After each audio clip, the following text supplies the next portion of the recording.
आकाशवाणी छत्रपती संभाजीनगर केंद्र प्रासंगिक.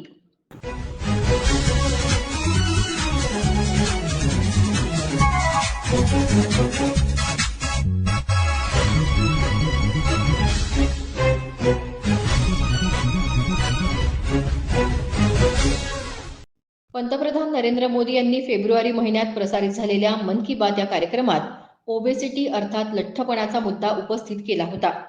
सध्या देशात दर 8 जणांपैकी एक व्यक्ती लठ्ठपणानं ग्रस्त आहे. तर गेल्या काही वर्षात लठ्ठपणाचं प्रमाण दुप्पट झाल्याबद्दल त्यांनी चिंता व्यक्त केली होती. या पार्श्वभूमीवर तसंच आगामी जागतिक योग दिनाच्या अनुषंगानं देशभरात लठ्ठपणा आणि संबंधित आजारांविषयी जनजागृती करण्यात येत आहे. त्या अनुषंगानं छत्रपती संभाजीनगर जिल्ह्यातल्या गंगापूर उपजिल्हा रुग्णालयाचे वैद्यकीय अधीक्षक डॉक्टर सुदाम लगस आणि छत्रपती संभाजीनगर इथल्या शासकीय वैद्यकीय महाविद्यालय आणि रुग्णालय घाटी इथल्या आहारतज्ञ मंजू मंठाळकर यांनी दिलेली माहिती प्रासंगिक या सदरात आज आपण ऐकणार आहोत.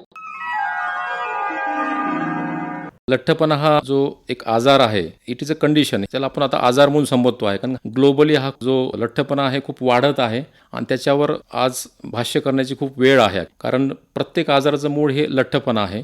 लठ्ठपणामध्ये प्रिव्हॅलन्स जर आपण पाहिला सध्याच्या परिस्थितीमध्ये, ज्या स्त्रियामध्ये जर आपण पाहिलं तर प्रत्येक 5 ते 6 स्त्रियामध्ये एक स्त्री हे लठ्ठपणामध्ये मोडते आणि प्रत्येक 4 पुरुषामागे एक पुरुष हा लठ्ठपणामध्ये मोडत आहे. असं असतं. म्हणजे 2000च्या पूर्वीचे आपण जर कंडिशन्स पाहिली तर 2000च्या पहिलं कुणीही लठ्ठपणामध्ये जास्त आपल्याला दिसत नव्हतं. पण आताची परिस्थिती अशी आहे की खूप प्रमाणामध्ये लठ्ठपणा वाढत आहे आणि प्रत्येक आजाराचं मूळ कारण हे लठ्ठपणा असल्यामुळं गव्हर्नमेंट ऑर्गनायझेशन्स आहेत, NGOज आहेत आणि इंडिव्हिज्युअल म्हणून आपण त्या लठ्ठपणाकडं एक आजार म्हणून पाहणं आजकाल गरजेचं वाटतंय. आजकाल चाइल्डहुड ओबेसिटी सुद्धा खूप जास्त प्रमाणात वाढत आहे. चाइल्डमध्ये 5 ते 19 वर्ष वय जे आहे याच्यामध्ये सुद्धा लठ्ठपणाचं प्रमाण खूप वाढलेलं आहे. याच्यामध्ये युरी 5 चाइल्डमध्ये 2 चाइल्ड ओबेसिटीमध्ये आहेत. याच्यामध्ये आपला चाइल्डमध्ये वाढणारा लठ्ठपणा आहे, गरोदरपणामध्ये वाढणारा लठ्ठपणा आहे आणि मोर दॅन 40 मध्ये जो पूर्ण वाढणारा लठ्ठपणा आहे. ह्या सर्व गोष्टीवर आपल्याला विचार करणं आज गरजेचं आहे. तर लठ्ठपणाचे कारणे काय आहेत आपण याच्याविषयी पहिल्यांदा बोलणं गरजेचं आहे. आजकाल की इझिली सर्व गोष्टी आपल्याला अवेलेबल आहेत. व्हेकलचं प्रमाण जे आहे ते जास्त वाढलेलं आहे.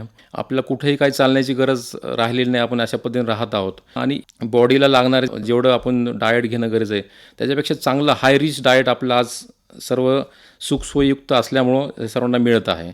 जे कॅलरीज मिळणाऱ्या जास्त आहेत आणि त्याला बर्न करण्याचा प्रकार कमी होत चाललेला आहे डे बाय डे.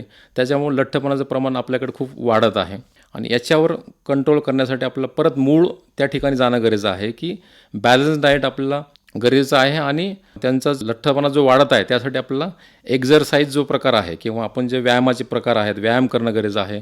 आपल्याला महत्त्वाचं काय आहे की जो लठ्ठपणा आपल्याला कमी करायचा आहे त्यासाठी आपल्याला ह्या दोन्ही बाबीवर आपलं लक्ष देणं गरजेचं आहे.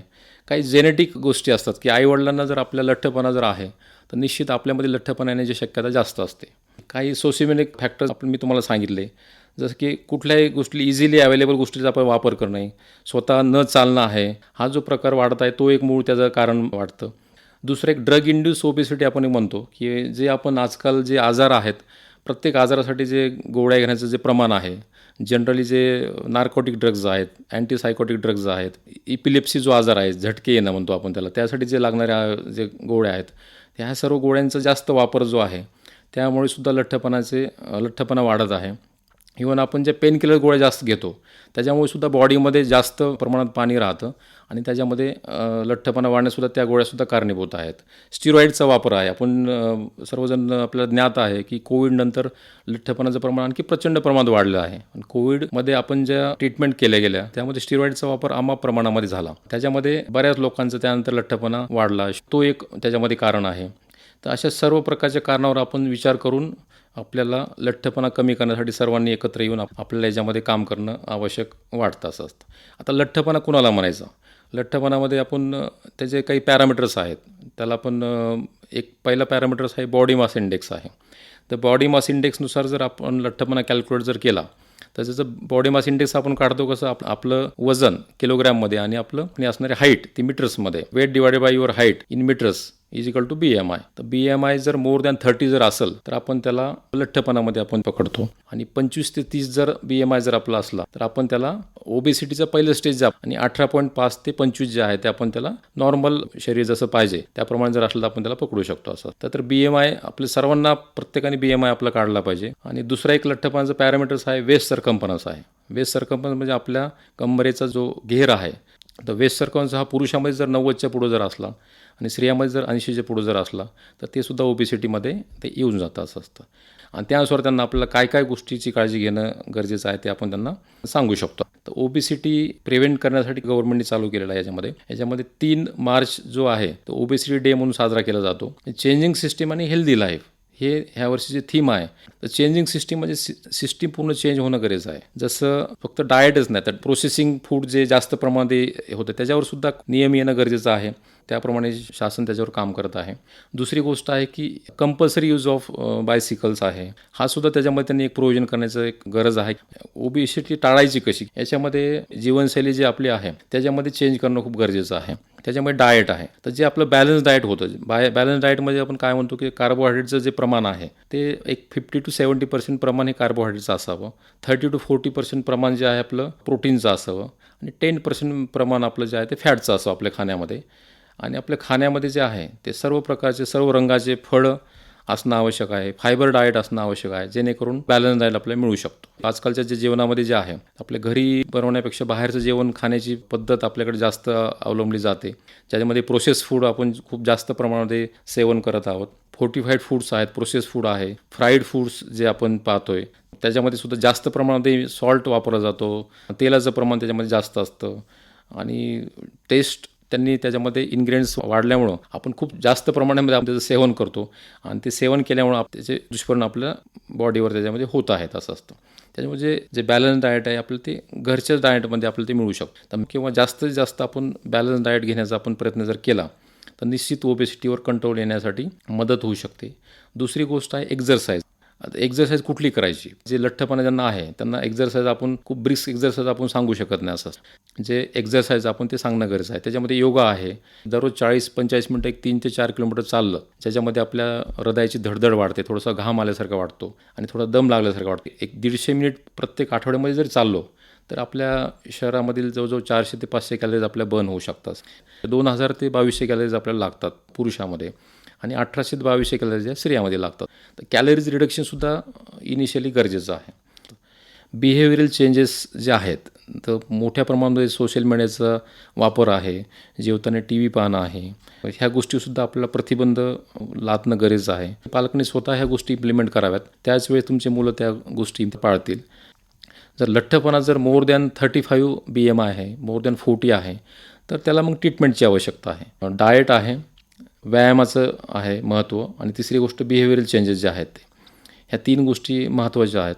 आणि जरी याच्यावर जर आपल्याला कंट्रोल जर नसेल होत तर आपल्याला निश्चित डॉक्टरांकडं दाखवणं गरजेचं आहे किंवा डॉक्टरांचा सल्ला घेणं गरजेचं आहे. त्या दृष्टीने basic cause of your obesity म्हणजे तुमचं वजन का वाढतं आहे त्याच्यावर डॉक्टर त्याच्यावर काही टेस्ट करून त्याचं कॉज शोधू शकतात, आणि त्याच्यावर त्यांनी जर प्रॉपरली जर ट्रीटमेंट केली तर ओबेसिटी कमी करण्यासाठी आपल्याला फायद्याचं ठरणार आहे. त्याच्यामध्ये 2 प्रकारचे औषधे वापरले जातात. एक सेंट्रल ॲक्टिंग ड्रग्ज असतात आणि एक पेरिफेरल ॲक्टिंग असतात. तर सेंट्रल ॲक्टिंग ड्रग्ज जे आहेत ते बऱ्यापैकी साईड इफेक्ट जास्त असतात. आजकाल काही नवीन ड्रग्ज आहेत त्याला GLP-1 इनिबिटर्स आपण म्हणतो. आपले जे सटायटी सेंटर्स असतात किंवा हंगर सेंटर्स असतात म्हणजे भूक लागण्याचे जे सेंटर्स असतात ते ब्रेनमध्ये असतात, हायपोथॅलॅमसमध्ये, आणि ते आपल्याला कॉल देतात की तुम्ही जेवण करा असं असतं. तर त्याला सप्रेस करणारे काही ड्रग्ज आहेत. ते ड्रग्ज जर आपण डॉक्टरच्या साहाय्याने जर घेतले तर निश्चित आपलं वजन 10% इन 3 months आपलं कमी होऊ शकतं. त्याच्यामध्ये लिरागुटाईड नावाचं एक औषध आहे जे इंजेक्टेबल होतं, पण त्याच्यानंतरचं पुढचं त्याचं व्हर्जन जे आहे सीमाग्लुटाईड नावाचं ते आता सध्या बाजारामध्ये उपलब्ध आहे. इंडियन मार्केटमध्ये हे आहे, आणि ते डॉक्टरच्या साहाय्याने जर आपण त्याचा जर वापर केला तर निश्चित ओबेसिटीसाठी ते आपल्याला फायद्याचं ठरू शकतं. आता एक याच्यामध्ये मॉर्बिड ओबेसिटी हा प्रकार असतो, म्हणजे जास्त प्रमाणामध्ये असणारा लठ्ठपणा आहे. तो कसा कमी करायचा. तर त्याच्यामध्ये ह्या सर्व गोष्टी करूनसुद्धा त्याच्यामध्ये जर काही फायदा नसेल तर सर्जरीचा एक प्रकार आता नवीन उदयास येत आहे किंवा बऱ्याच दिवसापासून त्याचा यूज काही लोक करत आहेत. बेरियाट्रिक सर्जरी नावाचा एक प्रकार त्यामध्ये आहे. बेरियाट्रिक सर्जरी म्हणजे काय, आपली जी अन्ननलिका आहे त्याच्यामध्ये आपण जे जेवण घेतो, जठर आपण ज्याला म्हणतो, त्याला आपण स्लीव्ह गॅस्ट्रोटॉमी नावाचं एक त्याच्यामध्ये हे आहे. आपलं जे कन्झम्पशन जे आहे ते लेस करण्यासाठी आपण त्याचा स्टमकचा आकार जो आहे तो थोडा छोटा बनवतो आहे. त्यानंतर काही बायपास त्याच्यामध्ये असतात, काही माल ॲब्सॉर्प्टिव्ह सर्जरी आपण त्याला म्हणतो, की जे आपण खातो ॲक्च्युली जातं आपल्या शरीरामध्ये, पण तेवढं ते आपल्या लिव्हरकडे किंवा आपल्या पूर्ण रक्तपेसना संस्थेमध्ये जात नाही आणि त्याच्यामुळं आपलं कॅलरीज आपल्याला कमी मिळतात. अशा सर्जरीज डॉक्टर्स पेशंटचं पूर्ण इव्हॅल्युएशन करून कुठली सर्जरी त्याला आवश्यक राहील ते ठरवून त्याच्यावर ते सर्जरी करू शकतात. अशा प्रकारचे त्याच्यावर सर्व उपाय लठ्ठपणावर आहेत. पण सर्वात महत्त्वाचं आहे, प्रत्येक आजार हा ओबेसिटीमुळे होतो. तर तुम्ही म्हणताल कुठले आजार आहेत, याच्यामध्ये जर आपण पाहिलं तर डायबिटीस आहे, रक्तदाब आहे, नी जॉईंट आर्थरायटिस जो आहे तो सुद्धा प्रकार हा लठ्ठपणाच कारणीभूत आहे. बऱ्याच प्रकारचे कॅन्सरसुद्धा ओबेसिटीमध्ये होतात. कोलोरेक्टर कॅन्सर आहे, पॅनक्रियाजचा होणारा कॅन्सर आहे किंवा गालस्टोन आहेत, गर्भपिशवीचा कॅन्सर जो आहे तो सुद्धा होण्याचं मूळ लठ्ठपणा असू शकते. त्यामुळे प्रत्येक गोष्टी, इव्हन बऱ्याच लोक सायकॅटिक प्रॉब्लेममध्ये येतात. अँझायटी आहे, डिप्रेशन्स आहे, सो इन्फेरिटी कॉम्प्लेक्स येतो. जर खूप लठ्ठपणा जर असलं तर आपण बाहेर सोशल जास्त होत नाहीत, ते सुद्धा खूप महत्त्वाचं कारण आहे. ह्या सर्व ज्या गोष्टी आहेत त्याचं मूळ कारण हे लठ्ठपणा आहे. त्यामुळे लठ्ठपणा हा जर आपण घेऊन जर पूर्ण जन्मभर जर आपण चाललो तर निश्चित आपलं जे लाईफस्पॅन आहे तो निश्चित 10 ते 15 वर्ष कमी होण्याची शक्यता नकारता येत नाही किंवा होण्याची शक्यता वाढते असं असतं. त्या दृष्टीने लठ्ठपणा जर आपण त्याला कंट्रोल जर केलं तर निश्चित आपण आपलं जे जीवन आहे, जे फिजिकली आपण चांगलं राहू शकतो आणि आपण आपलं जीवन आनंदी जाऊ शकतो. धन्यवाद. आहार, तुमचा विहार आणि तुमचं व्यायाम हे योग्य प्रकारे याचा मेळ बसवणं गरजेचं असतं. व्यक्तीच्या शरीराला आवश्यक असणाऱ्या ऊर्जेचा समावेश करणं, फक्त ऊर्जेचाच समावेश करणं गरजेचं नाही आहे, तर त्याबरोबरच ऊर्जा देणाऱ्या पदार्थांबरोबरच प्रथिनयुक्त पदार्थ, तंतुमय पदार्थ, जीवनसत्वे, खनिजे यांचा योग्य प्रकारे आणि योग्य प्रमाणात आहारामध्ये समावेश असणं गरजेचं असतं.